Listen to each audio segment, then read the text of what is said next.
What is going on, beautiful folks? Today, we're talking about how do narcissists see the world, like through their own two narcissistic eyes. Like, what does the world look like through the eyes, through the vision of a narcissistic person? If you're new here, my name is Lee Hammock. I'm a diagnosed narcissist, and welcome to another episode of the Narcissist Code. Let's get it.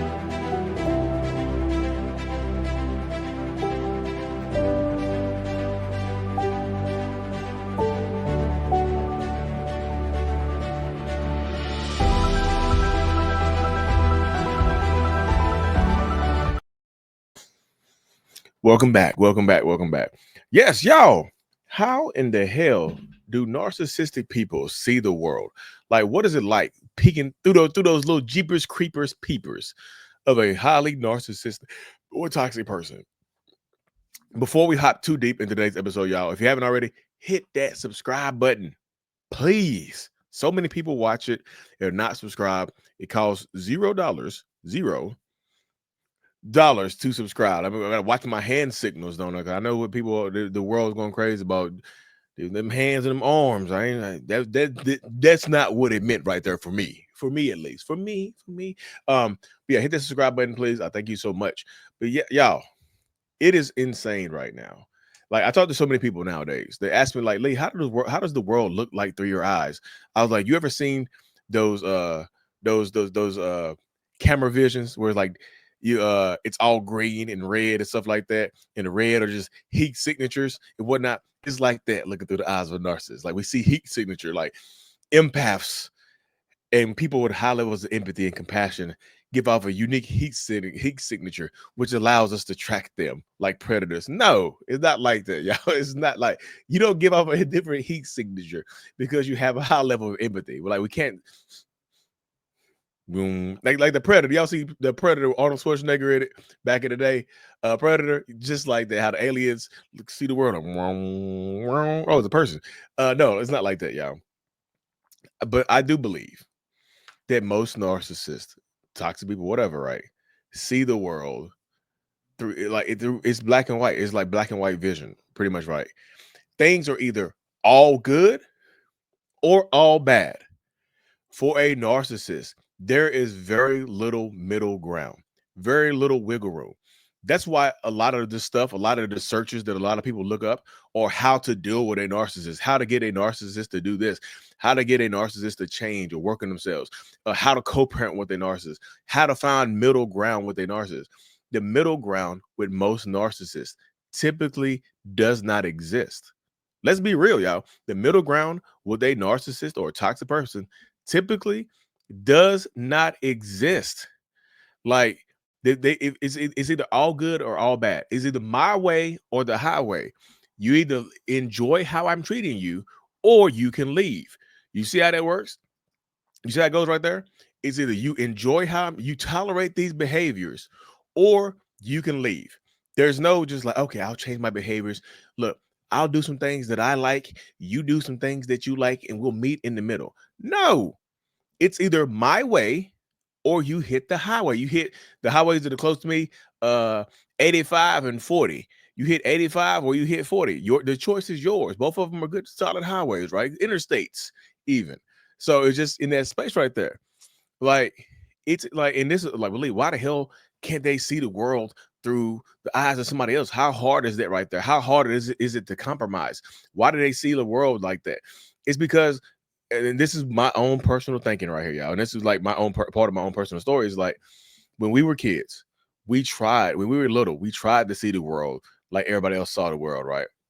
But something happened to us. Like we were neglected, we were traumatized, we were abused. Something happened to us where we saw people as all good or all bad. We saw situations as all good or all bad because we wanted to protect ourselves. Most of narcissism for me is really a self-defense thing. It's like narcissistic people are trying to find ways to defend themselves, defend ourselves. Because I have a personality disorder, right? We're trying to find ways to defend ourselves. So I know that makes sense to a lot of people, but to some people it still doesn't make sense. Like, it still doesn't make sense to me. Like, why don't you just behave better? If you want people to treat you better or be better around you, why not just act better? Why not just behave better? Yeah, I wish Y'all know me. Y'all been following me for a while. Y'all been rocking with me for a long time, right? You can't change a personality overnight. It's a personality.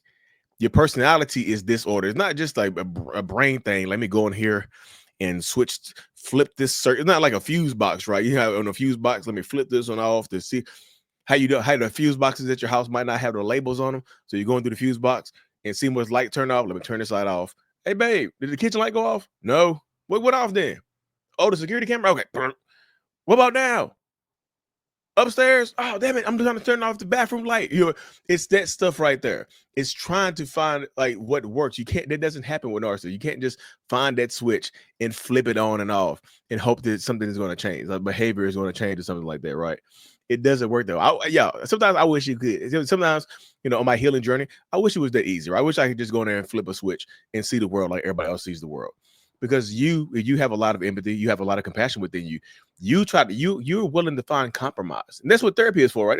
That's literally what marriage counseling, a couple of counseling is for. Typically, to find compromise and to help course correct behaviors and help y'all work together. Narcissistic people don't want to work with you; they want you to work for them, right? How is this relationship serving me? How are these behaviors serving me? How is what I'm experiencing, what I'm doing? How are these things that I'm going through, that we're going through right now? How is this serving me in any way, shape, or form? That's what we have to talk about. That's what we have to operate with right there, right?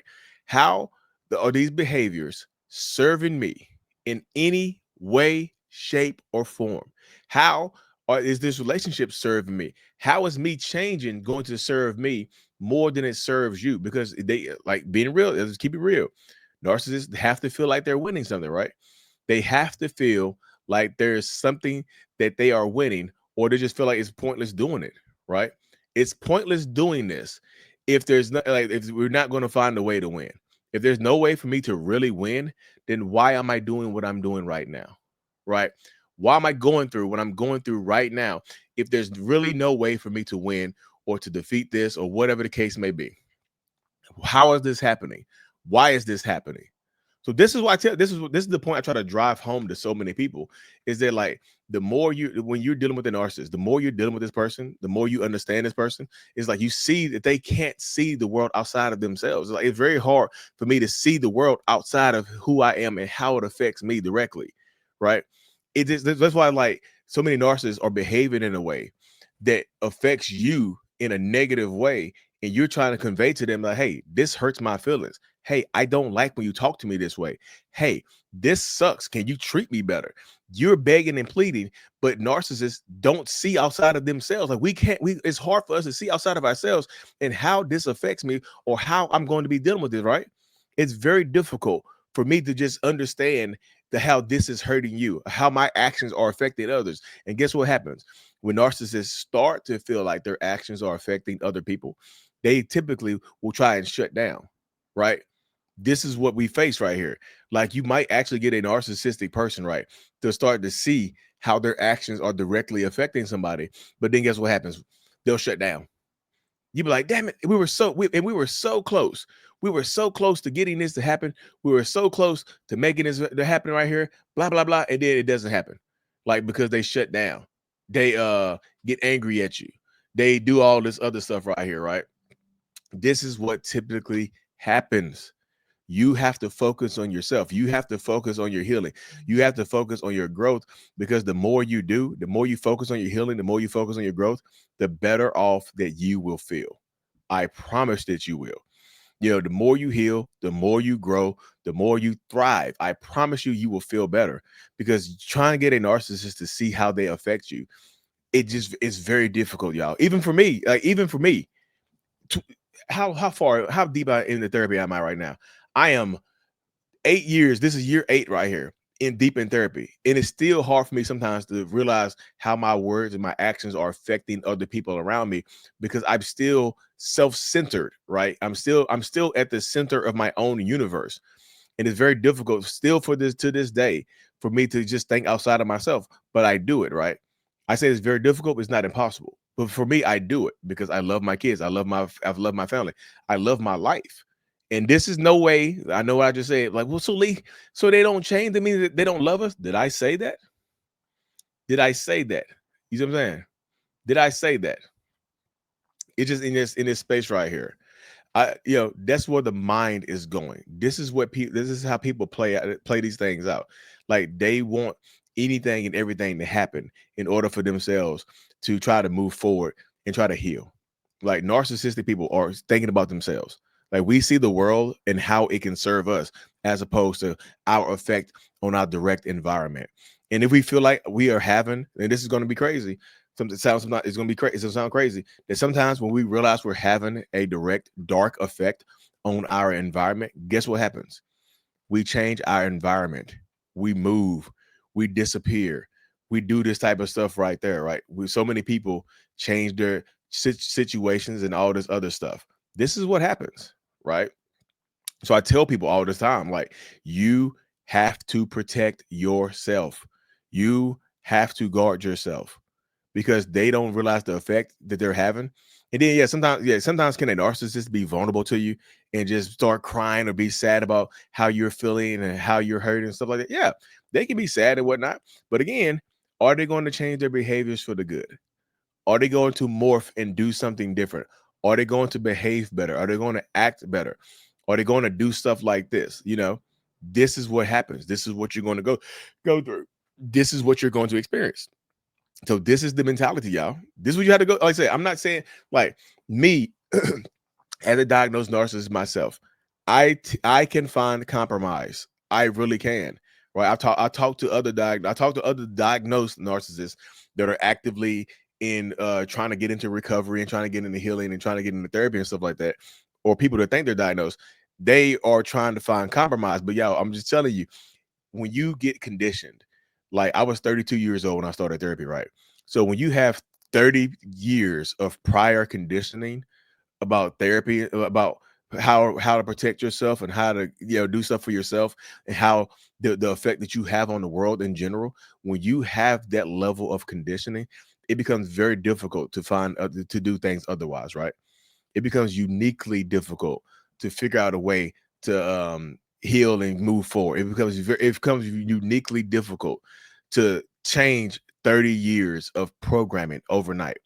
30 years of it's kind of like it's damn near what is it called, narcissistic LASIK, right? It's hard to get LASIK right now after 30 plus years of seeing the world a certain type of way. Now we got to go under the knife and hopefully come out and see the world differently. No, there's no narcissistic LASIK, right? This takes time. You got to take time. You got to exercise them eyes, right? You got to do 10 sets of empathy blinks. You see what I'm saying? 3 sets of 10 of empathy blinks, empath blinks. You see what I'm saying? Eyes closed, hold it, open them up. Open. You know what I'm saying? It's silliness. It's dumb stuff. But dude, can narcissistic people work on their behaviors if they so choose to, y'all? They have to want to work on seeing the world differently, because narcissists try to avoid being bad people. Lee, that sounds stupid as hell. In the video, I'm unfollowing you right now. No, you have to listen to me. They want to avoid being bad people, to avoid looking like bad people, avoid feeling like a bad person. But why do they do bad things? That's where the lack of control comes into play right there, right? That's why they have no impulse control. They're like, they tend to be very emotionally dysregulated. So when you see the world as all good and all bad, when you do something, or when you bring something up to the narcissist that has hurt your feelings, they feel all bad. So they go on the defensive and they feel like they have to attack you. I feel like a bad person because you said I hurt your feelings because I hurt you. I did something to you. Now I have to hurt your feelings back. You see how that works right there? This is this is the space so many of us fall into. That's why I tell people, you have to heal, you have to grow, you have to work your way through it. And you have to keep powering up. Y'all, you might not, it might not seem like it, but you're on a path to healing. If there's a narcissist watching this right now, you're on a path to healing if you can course correct your behaviors and find compromise in your life within yourself as well. You have to the first person a narcissist has to compromise with is themselves and their damaged inner child, right? But anyways, y'all, I hope this video brought you some clarity. Again, my last plea, hit that subscribe button, please, please, please. I appreciate every one of y'all. Like, share, comment, do all the other good stuff, y'all. And as always, mental illness is out. Peace. Thank you so much for making it to the end of my video. I am extremely grateful for you. Have no idea.